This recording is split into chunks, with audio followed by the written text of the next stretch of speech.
Queridos hermanos y amigos en la fe, ¿cómo andan ustedes? Nos volvemos a encontrar aquí en Redil FM Camino de Fe, donde compartimos la palabra de Dios con la sana doctrina en forma muy sencilla y profunda, con la ayuda y la guía del Espíritu Santo para seguir creciendo en la fe. Antes de comenzar con los capítulos de Mateo de hoy, queremos decirle que ya estamos de nuevo al aire en la página Redil FM Camino de Fe. Usted nos busca en Google por Redil FM Camino de Fe, donde compartimos las 24 horas alabanzas, estudios bíblicos, programas para toda la familia, pero sobre todas las cosas el mensaje de salvación y esperanza de nuestro Señor Jesucristo con la sana doctrina y todo el consejo de Dios. Lo hacemos pensando en los nuevos, en los descarriados, en los que no conocen a Jesús, para llegarle a ellos. Y si usted es veterano en la fe y desea escuchar un ratito radio y quiere acompañarnos, le decimos bienvenido sea. Esta página está pensada para aquellos que no conocen a Cristo y también para aquellos que conocen a Cristo podamos seguir creciendo juntos en este camino de la fe. Ya que vivimos tiempo de tanta oscuridad y confusión, queremos compartir el material con la sana doctrina para que todos podamos estar juntos en el Señor. Vamos a meditar en el capítulo 18, 19 y 20 con la ayuda del Señor, con la ayuda del Espíritu Santo. La semana pasada fue el pastor Chad Smith que nos auxilió con las grabaciones que tenemos de él, porque hay veces que la voz no nos da para grabar y entonces tuvimos que recurrir a las grabaciones del hermano Chad Smith. En esta oportunidad vamos a meditar en el capítulo 18, donde vienen los discípulos a preguntarle quién es el mayor en el reino de los cielos, porque ellos pensaban que Jesús iba a Jerusalén para tomar el reino de Israel, para echar a los romanos hacia afuera y comenzar a gobernar él. Y Cristo le dijo muchas veces, y le va a volver a decir, de que él iba a Jerusalén a ser maltratado, azotado, golpeado, muerto, pero que iba a resucitar al tercer día. Pero ellos no entendían porque tenían los ojos cerrados, ojos espirituales. Ellos tenían solo la mirada en lo pasajero, y entonces no entienden hasta que el Señor, luego de resucitado, sopla sobre ellos y le dice: recibid el Espíritu Santo. Entonces vienen a Cristo y dice: en aquel tiempo los discípulos vinieron a Jesús diciendo: ¿quién es el mayor en el reino de los cielos? Y llamando Jesús a un niño, lo puso en medio de ellos y le dijo: de cierto os digo que si no volvéis y os hacéis como un niño, no entraréis en el reino de los cielos. Así que cualquiera que se humille como este niño, ese es mayor en el reino de los cielos, y cualquiera que reciba en mi nombre a un niño como este, a mí me recibe. Cristo nos está enseñando de que los niños le pertenecen. Los niños hasta cierta edad están bajo la cobertura de Dios, y el Señor siempre va a amar a los niños y nos aman también a nosotros, los adultos. Pero los niños tienen una atención especial hasta el tiempo que ellos pierden la inocencia, por decirlo de alguna forma. Los niños también tienen el pecado original en su sangre. Todos somos pecadores, niños y adultos, pero el Señor, en su misericordia, en su bondad, Él cubre a los niños hasta cierto momento, del momento de la responsabilidad del niño. Cuando el niño conoce lo bueno y lo malo, allí el niño tiene que discernir y tiene que elegir si va a seguir a Cristo, si va a tomar a Cristo como su Salvador y Señor de su vida. Pero mientras tanto que el niño mantiene la inocencia, el Señor se va a encargar de cuidarles, y por eso nos enseña la Biblia a instruir al niño desde los primeros pasos, para que cuando ellos vayan tomando conciencia, se vuelvan a Cristo y acepten al Señor por su propia cuenta. Nunca debemos obligar a un niño a aceptar a Cristo. Esto tiene que ser una decisión personal, Y aunque nos parezca a veces que un niño de 7, 8 años acepte a Cristo y no estamos seguros si está seguro él, vamos a dejar que el tiempo diga la última palabra, pero sobre todas las cosas vamos a regarlo con mucha oración, con mucha enseñanza, con amor, con nuestra propia vida. Vamos a demostrarle lo que es una vida caminando junto a Jesús, y ese niño se va a afirmar en la fe y va a crecer en la fe y va a continuar con el Señor, y cuando él siga creciendo va a confirmar su fe con el mismo Señor, y eso tenemos que dejarlo en las manos de Dios. Dios es el que se encarga. Nosotros tenemos que echar la semilla en el corazón de ellos, pero sobre todas las cosas que ellos vean que nuestra vida está dedicada a Dios, porque si decimos una cosa con la boca, pero hacemos otra cosa con nuestra vida, estamos llenando agua en un balde que está perforado. Dice el Señor que el que no se vuelve como niño, ¿qué quiere decir esto? Que tenemos que despojarnos de toda aquella maldad que nos rodea constantemente. A usted un niño le dice, te voy a traer una bolsa de caramelos, y el niño hace fiesta, se alegra, se goza y espera ansiosamente que usted venga con esa bolsa de caramelo. Él no duda, él cree firmemente en lo que usted le está diciendo. Y si usted le pregunta a un niño, ¿quiere recibir a Cristo? Claro que él le va a decir que sí con alegría.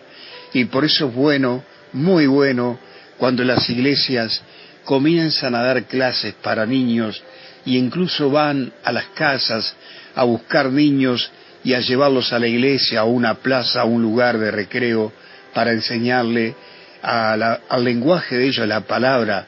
Y muchas veces por un niño se alcanza a los padres inconversos. El Señor nos dice, si no dejamos la actitud que tenemos hoy y nos volvemos como niños inocentes, puros, que creemos en Dios sin ninguna malicia, que no queremos ser los primeros, los mejores o los destacados, sino simplemente ovejitas de Cristo, eso es lo que el Señor desea.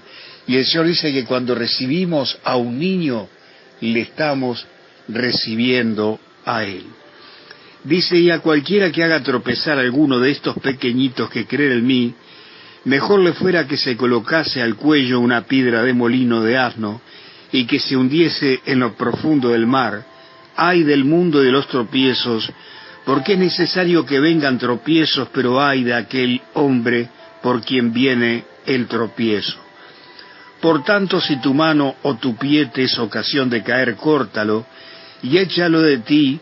Mejor te es entrar en la vida cojo o manco, que teniendo 2 manos o 2 pies, ser echado en el fuego eterno. Y si tu ojo te es ocasión de caer, sácalo y échalo de ti. Mejor es entrar con un ojo solo en la vida, y que teniendo 2 ojos. Cristo nos está enseñando aquí que tengamos cuidado de hacer caer a un niño, de que un niño pierda la fe y el amor a Cristo por nuestra culpa. Y también se refiere en cierta forma a los niños espirituales. El Señor le dijo a Pedro, cuida mis ovejas y cuida mis corderos, y los corderos son los recién convertidos. Y entonces tengamos cuidado de no dañar a un niño pequeño o a un recién convertido, porque no podemos pretender que una persona que recién comienza camine de la misma forma que podemos caminar hoy, siendo que nosotros durante años seguimos teniendo errores, defectos y seguimos aprendiendo. Dice, si hay alguna actitud en ti que te hace que los demás caigan o que sean perjudicados o que puedan perder la fe o ser confundidos, quita toda esa actitud, porque es mejor que pierdas algo de tu vida y no que seas desechado al infierno de fuego. Vemos que Cristo enseña que hay un infierno para aquellos que no quieren obedecer a Dios. Cristo no oculta la verdad, sino que enseña que aquel que obedece a Dios va derecho a la vida eterna, pero aquel que rechaza a Jesús va al infierno. Primero va al Hades, a esperar el juicio y luego en el día del gran trono blanco, aquellas personas que están perdidas van a ser echadas al lago de fuego. Hoy es el tiempo que usted y yo podemos decidir seguir a Cristo, porque después de la muerte ya no hay más oportunidad. Dice el Señor: mirad que no menospreciéis a uno de estos pequeños, porque os digo que sus ángeles en los cielos ven siempre el rostro de mi Padre que está en los cielos, porque el Hijo del Hombre ha venido para salvar lo que se había perdido. ¿Qué os parece si uno tiene 100 ovejas y se descarría una de ellas? ¿No deja las 99 y va por los montes a buscar la que se había descarriado?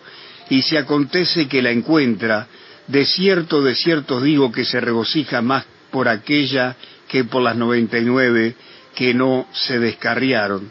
Así no es la voluntad de vuestro Padre que está en los cielos, que se pierda uno de estos pequeños.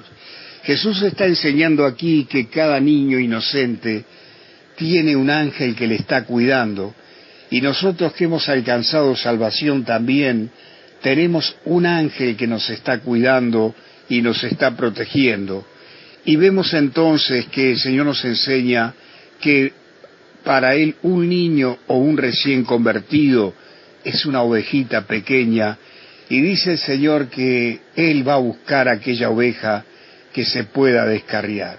El Señor dejó su cielo de gloria, sus riquezas, su trono, dejó a los ángeles a un costado y vino a este mundo a buscar lo que se había descarriado, que era la raza humana, que se descarrió, cayó en pecado, y el Señor en su gran amor y misericordia no nos dejó tirados, sino que vino a traernos salvación.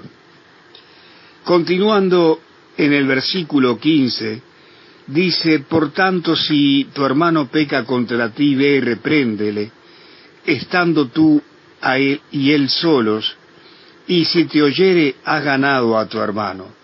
Mas si no te oyere, toma aún contigo a 1 o 2, para que en boca de 2 o 3 testigos conste toda palabra, y si no los oyere a ellos, dilo a la iglesia, y si no oyere a la iglesia, tenle por gentil y publicano. De cierto os digo, que todo lo que atáis en la tierra será atado en el cielo, y todo lo que desatéis en la tierra será desatado en el cielo. Otra vez os digo, que si 2 de vosotros se pusiesen de acuerdo en la tierra acerca de cualquier cosa que pidieren, les será hecho por mi Padre que está en los cielos, porque donde están 2 o 3 congregados en mi nombre, allí estoy en medio de ellos. Cristo nos enseña ahora de que si hay algún hermano que peca contra nosotros, o vemos a un hermano que está en pecado, vamos a corregirle a sola, con un espíritu de mansedumbre, como ya dijimos la otra vez, mostrándole el pecado sin acusarle, diciendo: hermano, este pecado te lleva al sufrimiento, al dolor, a alejarte de Dios, pero Cristo está dispuesto a perdonarte si tú estás dispuesto a confesar y a renunciar el pecado. Si este hermano nos escucha, dice: hemos salvado a un hermano, pero si no nos escucha y este hermano continúa en la misma situación, vayamos a buscar un par de hermanos que sean ancianos en la fe, que sean discretos, y ellos nos van a ayudar a hablar con este hermano que ha pecado contra nosotros, o tal vez está cometiendo un pecado grave, y si no acepta corrección, decirlo a las autoridades de la iglesia, y si esta persona no acepta la corrección de la iglesia, tenerle por gentil y publicano, no aborrecerle, pero no juntarnos con ellos, porque dice Pablo también en la palabra, que aquel que se dice ser hermano, pero anda desordenadamente, que no nos juntemos con él, ni siquiera comamos con él, porque al hacer causa común con él, estamos consintiendo su pecado. No le vamos a aborrecer, vamos a orar por aquellos que están caídos, porque nosotros también estuvimos caídos y podemos volver a caer. Vamos a pedirle al Señor que les ilumine, que les vuelva a traer al redil y que les perdone todo aquello que está mal en su vida.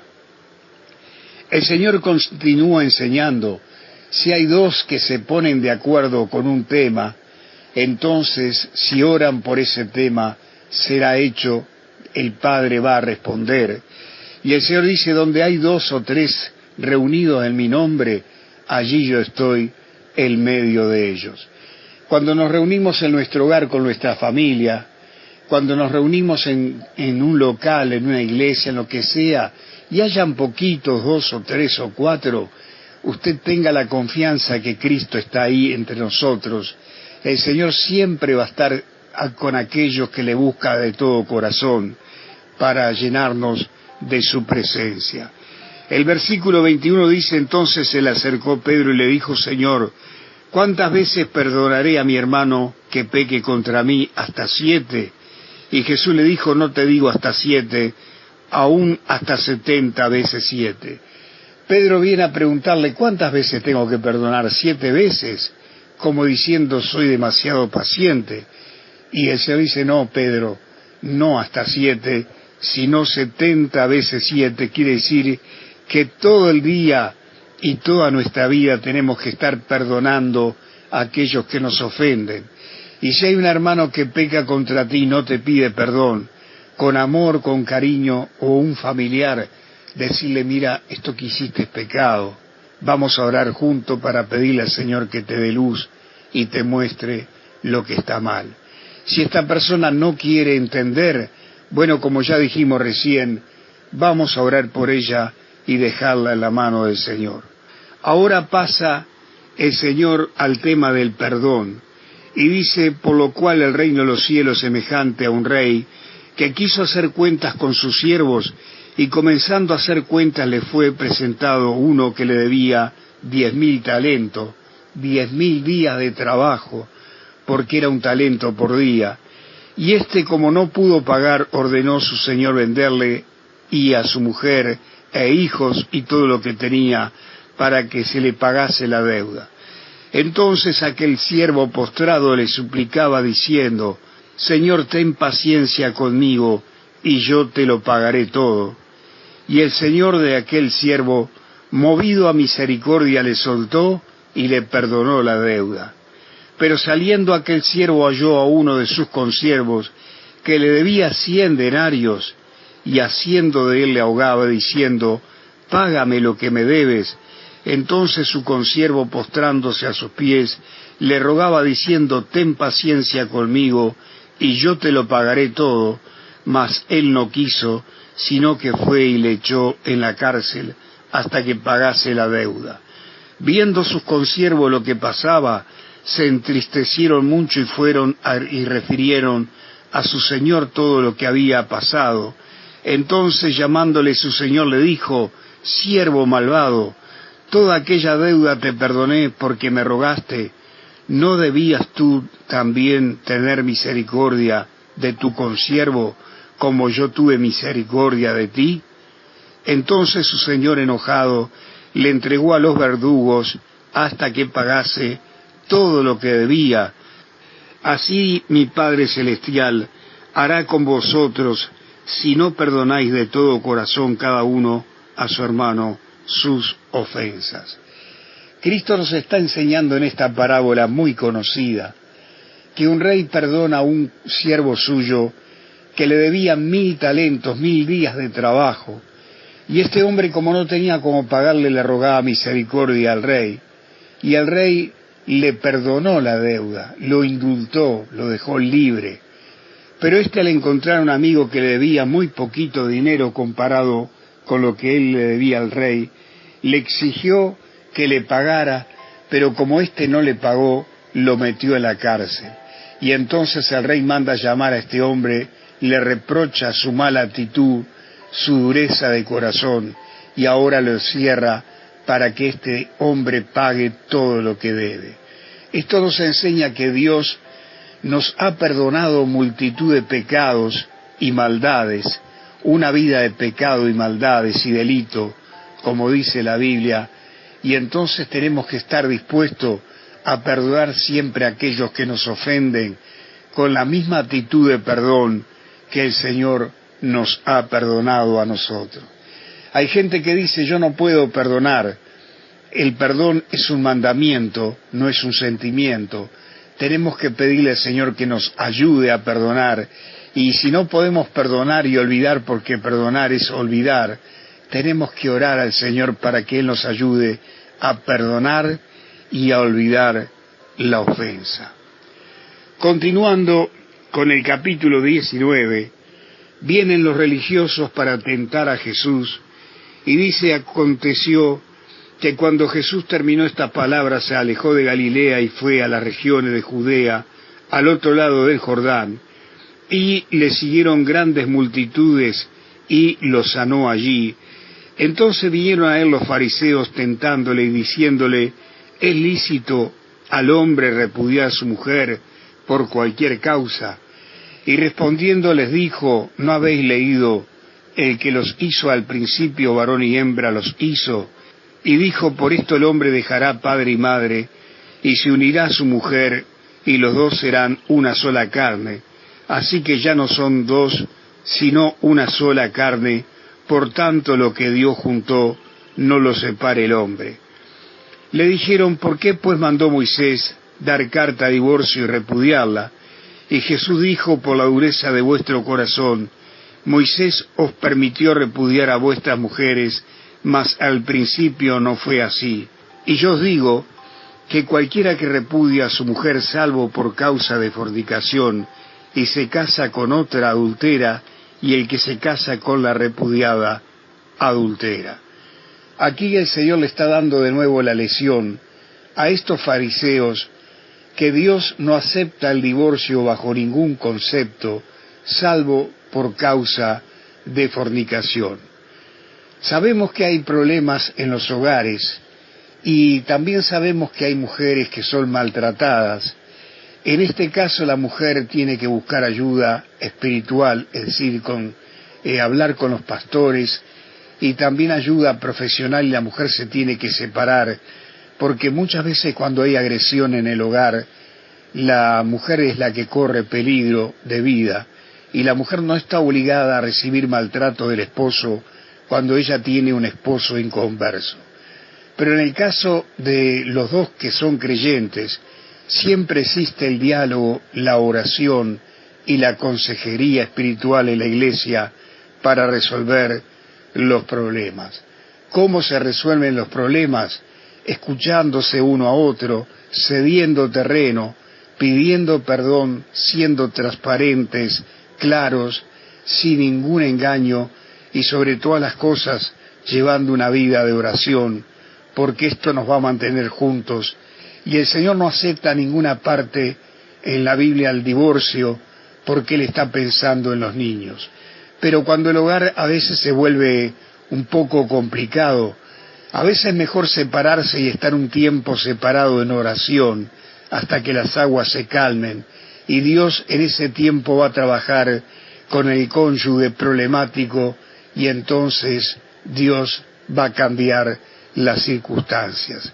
La única forma que Dios permite el divorcio es aquellos que fueron abandonados por su cónyuge, y su cónyuge que se fue de la casa formó una nueva familia, y entonces después de un tiempo tenemos que buscar siempre la guía del Señor para ver si el Señor desea que nos volvamos a casar o nos mantengamos así como estamos sin casarnos. En Primera de Corintios capítulo 7, allí el Señor nos habla a través del apóstol Pablo, enseñándonos los problemas en el matrimonio, pero siempre es el Espíritu Santo que nos va a guiar sobre la palabra escrita. Continuando dice el versículo 19, le dijeron sus discípulos, si es así la condición del hombre con su mujer, ¿no conviene casarse? Entonces él le dijo, no todos son capaces de recibir esto, sino aquellos a quienes les es dado, pues hay eunucos que nacieron así, del vientre de su madre, y hay eunucos que son hechos eunucos por los hombres, y hay eunucos que se hicieron a sí mismos eunucos por causa del reino de los cielos. El que sea capaz de recibir esto, que lo reciba. Hay gente que ya nació para no casarse. Hay gente que no se casa por imposición de otros hombres. Hay religiones que no permiten que sus siervos se casen, y es un error, porque el hombre que no es casado no puede tener discernimiento ni experiencia para enseñar sobre el hogar y sobre los hijos. Pero también hay gente que decide no casarse para servir al Señor todo el tiempo sin ningún problema. Continuando en el versículo 13 dice: entonces le fueron presentados a unos niños para que él pusiese sus manos sobre ellos y orase, y los discípulos le reprendieron, pero Jesús dijo: dejad a los niños venir a mí y no se lo impidáis, porque de los tales es el reino de los cielos. Y habiendo puesto sobre ellos las manos, se fue de allí. Cristo ama a los niños como nos ama a los adultos, y Él tiene especial atención sobre aquellos niños que aún son inocentes. Pero volvemos a reiterar, cuando ya un niño conoce lo bueno y lo malo, está en el tiempo de la responsabilidad, y es el niño que tiene que decidir si seguir a Cristo o no. Por eso es importante que le enseñemos a nuestros niños la palabra de Dios en forma adecuada para que ellos la puedan comprender, pero nunca obligarles, dejar que la decisión sea de ellos. Continuando en el versículo 16 de este capítulo 19 de San Mateo, dice: entonces vino uno y le dijo: Maestro bueno, ¿qué bien haré para tener la vida eterna? Y Jesús le dijo: ¿por qué me llamas bueno? Ninguno hay bueno sino uno, Dios. Mas si quieres entrar en la vida, guarda los mandamientos. Este joven, que era muy rico, no miraba a Cristo como el Señor o el Salvador, sino como un simple maestro. Y Cristo quiere llevarle al punto que él se dé cuenta que Él es Dios. Así Él podía hacer algo por él. Y entonces este hombre quería comprar la salvación con obras, y el Señor lo lleva al mandamiento de Dios y le dice: si quieres entrar a la vida, guarda los mandamientos de Dios. Y él cínicamente le pregunta cuáles, y le dice el Señor: no matarás, no adulterarás, no hurtarás, no dirás falso testimonio, honra a tu padre y a tu madre, y amarás a tu prójimo como a ti mismo. Y el joven le dijo: todo esto lo he guardado desde mi juventud, mas ¿qué me falta? Y Jesús le dijo: si quieres ser perfecto, anda, vende todo lo que tienes y dalo a los pobres, y tendrás tesoro en el cielo, y ven y sígueme. Oyendo el joven esta palabra se fue triste, porque tenía muchas posesiones. Entonces Jesús dijo a sus discípulos: de cierto os digo, que difícilmente entrará un rico en el reino de los cielos. Otra vez os digo, que es más fácil pasar un camello por el ojo de una aguja que entrar un rico en el reino de los cielos. Este joven era muy rico, quería alcanzar salvación pagándola, haciendo obra de bien, pero no estaba dispuesto a renunciar a todo lo que tenía. El Señor le muestra que su pecado es su amor a las riquezas. Dice: raíz de todos los males es el amor al dinero. No es pecado ser rico, sino es pecado hacer que el dinero sea nuestro Dios. Conocemos gente muy rica que cree en Dios, que es hija de Dios y que vive en bendición ayudando a otras personas. Vemos que este hombre amaba las riquezas, y el Señor le muestra que él no amaba a Dios, que es el mandamiento principal: amarás al Señor tu Dios con todo tu corazón, con toda tu alma y con todas tus fuerzas, y también a tu prójimo como a ti mismo. Y Cristo le quería demostrar que él no estaba dispuesto a ayudar a nadie porque él amaba solamente las riquezas. Cristo no le estaba condenando, le estaba enseñando el camino.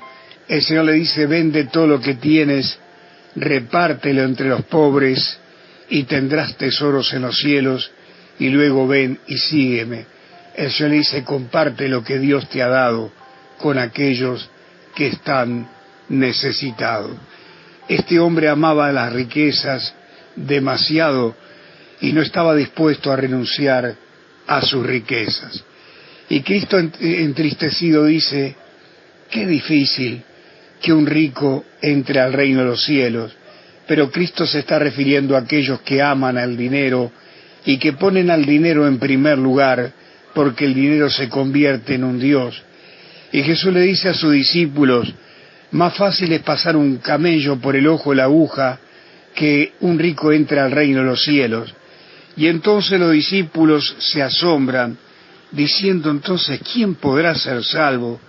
Y mirándole Jesús le dijo: para los hombres esto es imposible, mas para Dios todo es posible.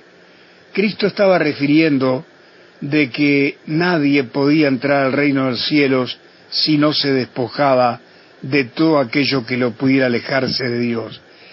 En aquel tiempo se creía que los ricos eran bendecidos por Dios, que tenían la aprobación de Dios y que eran salvos, pero Cristo con esta enseñanza está demostrando todo lo contrario, y ellos se asombran porque se dan cuenta que estaban errados en sus propios conceptos.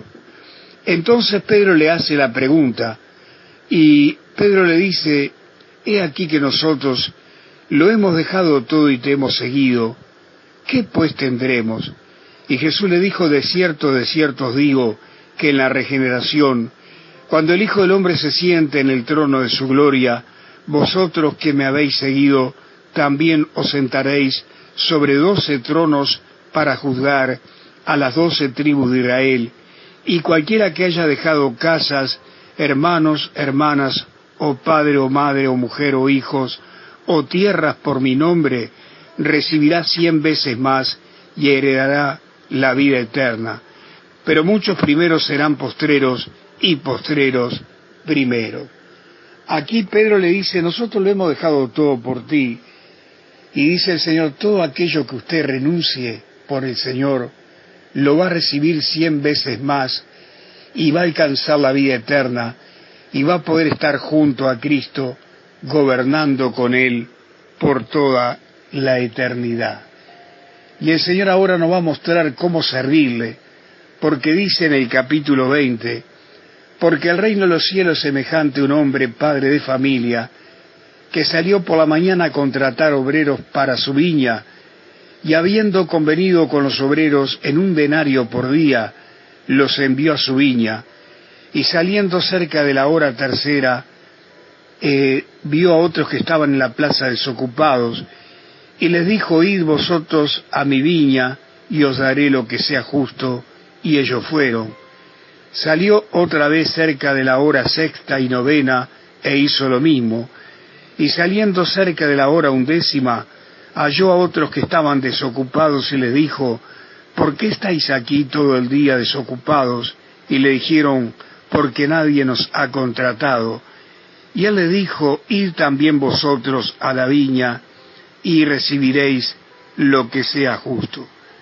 Cuando llegó la noche, el señor de la viña dijo a su mayordomo: llama a los obreros y págale el jornal, comenzando desde los postreros hasta los primeros. Y al venir los que habían ido cerca de la hora 11, recibieron cada uno 1 denario. Y al venir también los primeros, pensaron que habían de recibir más, pero también ellos recibieron cada uno 1 denario. Y al recibirlo murmuraban contra el padre de familia, diciendo: estos postreros han trabajado 1 sola hora, y los has hecho iguales a nosotros, que hemos soportado la carga y el calor del día. Y él respondiendo dijo a uno de ellos: amigo, no te hago agravio, ¿no conveniste conmigo en 1 denario? Toma lo que es tuyo y vete, pero quiero darle a este postrero como a ti. ¿No me es lícito hacer lo que quiero con lo mío? ¿O tú tienes envidia porque yo soy bueno? Así que los primeros serán postreros y los postreros primeros, porque muchos son llamados, mas pocos los escogidos. Cristo en esta parábola nos está enseñando que su forma de ver las cosas, de discernir y juzgar, es diferente a la nuestra. Y Él va a recompensar a cada uno que le ha servido conforme a lo que Él vea justo y conforme a nuestra fidelidad y calidad al Señor. El Señor no va a mirar cantidad, sino calidad y fidelidad. Si nosotros le hemos servido por amor a Él, simplemente por servirle a Él, porque le amamos, porque deseamos trabajar en su obra por amor al Señor, y si lo hacemos por amor a aquel que está perdido, vamos a recibir una recompensa muy grande. Pero si lo hacemos para que nos vean o por algún interés aparte, entonces vamos a salir con las manos vacías. Pablo dice que unos construyen con plata, con oro, pero otros con madera, con hojarasca y con heno, y que cada uno va a ser probada su obra por el fuego, y que muchos nos vamos a salvar, pero pasados por el fuego. El Señor nos enseña a trabajar con amor, con entrega, con fidelidad. Recuerde la iglesia de Efeso, allí en Apocalipsis 2, el Señor le dice: yo sé de tu arduo trabajo, de tu entrega, de tu paciencia, de tu constancia, pero tengo algo contra ti, que has dejado tu primer amor. Mira de dónde has caído y arrepiéntete, porque si no vendré a ti, sacaré tu lámpara de su lugar. Aquella iglesia hacía todo por costumbre, por inercia, por obligación, pero no por amor. Cristo en primer lugar quiere que le amemos a Él, que amemos su palabra, que amemos su obra, su viña, y que todo lo que hagamos sea por amor al Señor y por amor a aquellos que están perdidos. ¿Cómo podemos amar cada día más al Señor? Llenándonos de Él, meditando en su palabra, escuchando prédicas, estudios bíblicos, música cristiana que hable y exalte al Señor Jesucristo, congregándonos en la iglesia que predique la palabra, llenándonos de las cosas de Dios. Nuestro fuego se enciende. Dice Pablo: sed llenos del Espíritu Santo. Es un mandamiento que tenemos nosotros que llenarnos de todo lo que venga de Dios. Si nos llenamos de las cosas del mundo, nos vamos a enfriar, a apagar y a apartar. Por eso tengamos cuidado de llenarnos de todo aquello que le pertenece al Señor. Dice el Señor que muchos primeros serán postreros y postreros primeros, porque los nuevos muchas veces demuestran más amor, más entusiasmo, más entrega, y aquellos que somos ancianos a veces quedamos en el letargo, nos dejamos estar, a veces entramos en una rutina y comodidad que no queremos salir, y el Señor nos está llamando diciendo: despiértate, tú que duermes, y te alumbrará Cristo. Continuando en el versículo 20 de este capítulo 20 dice: entonces se le acercó la madre de los hijos de Zebedeo con sus hijos, y postrándose ante él y pidiéndole algo. Y él le dijo: ¿qué quieres? Y ella le dijo: ordena que en tu reino se sienten estos dos hijos míos, el uno a tu derecha y el otro a tu izquierda. Entonces Jesús respondiendo dijo: no sabéis lo que pedís. ¿Podéis beber del vaso que yo he de beber y ser bautizado con el bautismo con que yo soy bautizado? Y ellos respondieron: podemos. Y él le dijo: a la verdad, de mi vaso beberéis, y con el bautismo con que yo soy bautizado seréis bautizado, pero el sentaros a mi derecha o a mi izquierda no es mío darlo, sino a aquellos para quienes está preparado por mi Padre. Entonces los 10, oyendo esto, se enojaron contra los dos hermanos. Entonces Jesús, llamándolos, le dijo: ¿sabéis que los gobernantes de las naciones se enseñorean sobre ellas, y los que son grandes ejercen sobre ella potestad? Mas entre vosotros no será así, sino del que quiera hacerse grande entre vosotros será vuestro servidor, y el que quiera ser el primero entre vosotros será vuestro siervo. Porque el Hijo del Hombre no vino para ser servido, sino para servir y para dar su vida en rescate por muchos. Aquí Juan y su hermano, Santiago, querían sentarse al lado de Cristo y usan a su madre como escudo. Y el Señor les pregunta, ¿ustedes pueden beber del vaso que yo voy a beber y del bautismo con que voy a ser bautizado? Ellos no tienen ni la menor idea de lo que Jesús está hablando. Jesús está hablando del sacrificio que Él espera al llegar a Jerusalén. Y Jesús le dice, si ustedes van a beber de esa copa o de ese vaso, y con el mismo bautismo van a ser bautizados, porque el Señor conocía el futuro de sus seguidores. Y le dice, Señor, pero sentarse a mi derecha o a mi izquierda, eso está preparado por mi Padre, no lo dispongo yo. Y entonces el Señor le da una lección. Aquel que quiera ser primero no va a ser igual que en el mundo, va a ser el que tenga que trabajar más, el que más sirva, el que más se entregue, el que más se ofrezca en favor a los demás. Ese va a ser el primero y el más grande, porque yo, el Hijo del Hombre, no vine para que me sirvieran, sino para dar mi vida en rescate por muchos. Vemos entonces que tristemente a veces tomamos la postura de decir yo soy el siervo de Dios, soy el ungido de Jehová, y nos olvidamos que ser siervo quiere decir esclavo, sirviente, y Jesús nos dice en una de esas partes de la palabra que cuando hayamos hecho todo lo que se nos mandó, digamos, siervos inútiles somos porque hemos hecho solamente lo que se nos ha ordenado. Muchas veces se nos sube el humo en la cabeza y nos creemos grandes eruditos porque estamos al servicio del Señor. Ojo, porque muchas veces podemos caer de esa posesión, porque todo lo que tenemos viene de parte del Señor, nada es nuestro, y lo que Cristo nos da es para su gloria, para su honra y para edificación de su iglesia, para ayudar a aquellos que están caídos. Cristo dio ejemplo con su vida. Desde el momento que comenzó su ministerio, comenzó a servir, a sanar, a levantar al caído, también a enseñar, a predicar. El Señor dejaba el cansancio de lado, dejaba todo de lado para servir a aquellos que estaban en necesidad, y por último entrega su propia vida para salvarnos, para que a través de aquella cruz comprar nuestras almas con su sangre preciosa.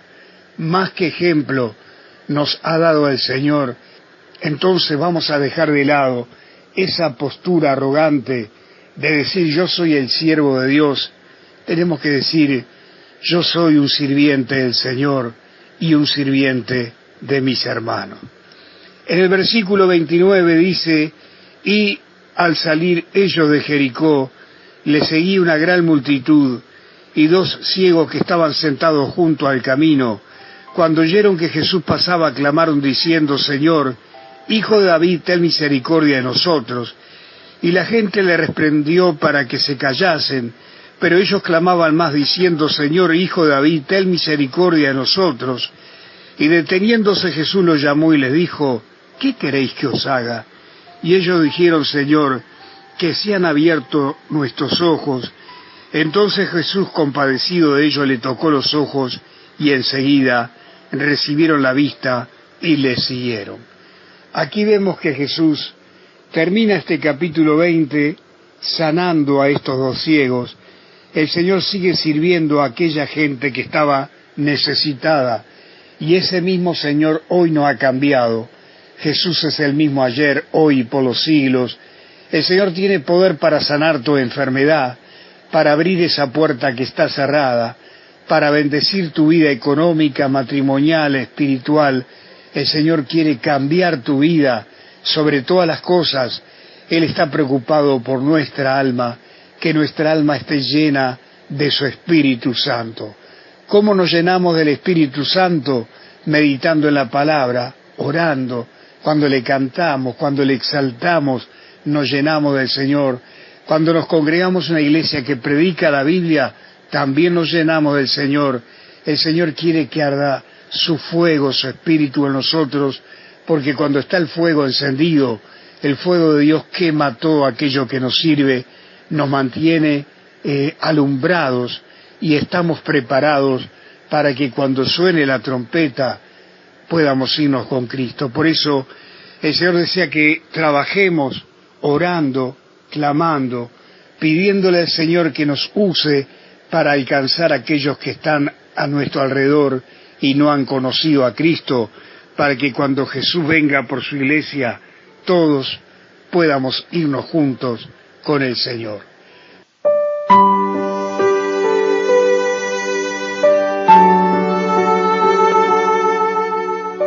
Caminando en la fe, un espacio donde meditamos en la palabra de Dios en forma muy sencilla, con la sana doctrina y todo el consejo de Dios para crecer juntos en la fe y conocer este precioso legado que Dios nos ha dejado en su palabra.